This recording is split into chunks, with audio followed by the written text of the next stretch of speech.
Welcome to the first of many videos of Grows Wild Honey Productions. This is the educational arm of Grows Wild Honey, and so we're going to make this work.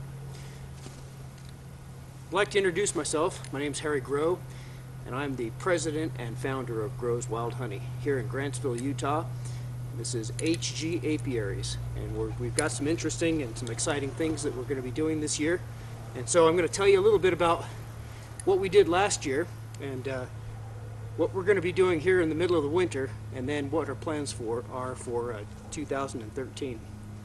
Last year we pulled 265 pounds of honey. It may not sound like a lot to the big commercial folks, but it was a record year for us, and we're planning on pulling 500 pounds this year. And we only took honey off of 3 colonies because we did a lot of splits and made a lot of new bee colonies during the spring and the summer. Captured some of our own bee swarms and had a good time doing it. So what we're doing now here in the middle of winter here in January in Grantsville, USA, is basically just trying to get through the winter. There's not a whole lot you can do right now with the bees.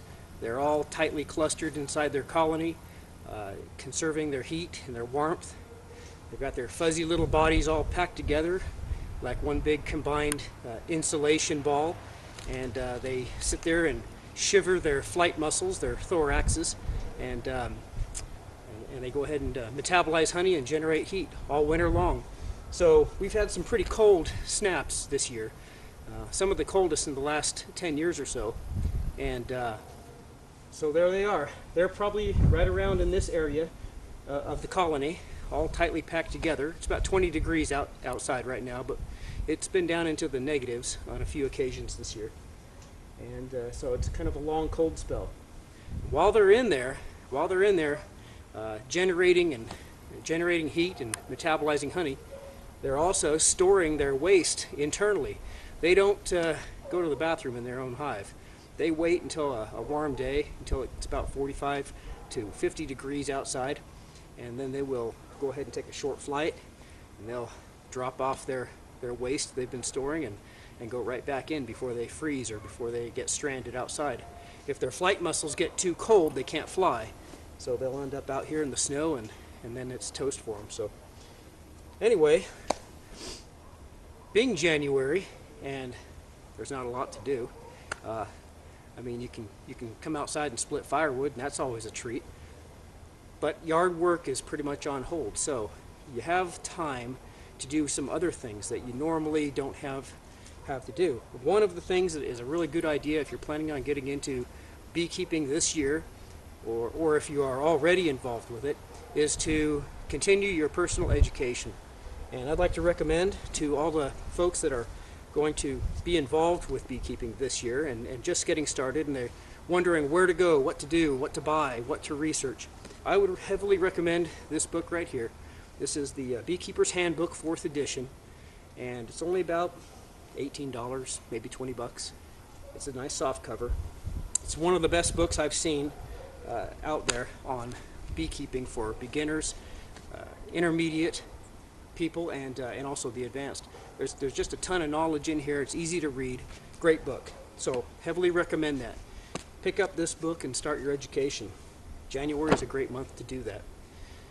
So month by month, this being January, we're gonna get a new video going, and we're gonna kind of walk our viewers through the year so that they can see the progression and what's going on, and it's gonna be a fun year.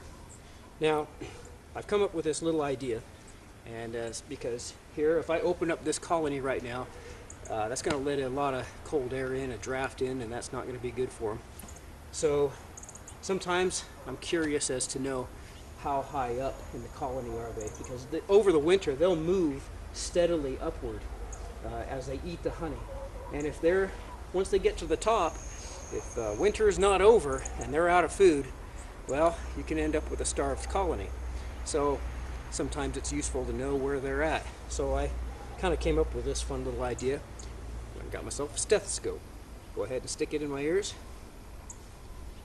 and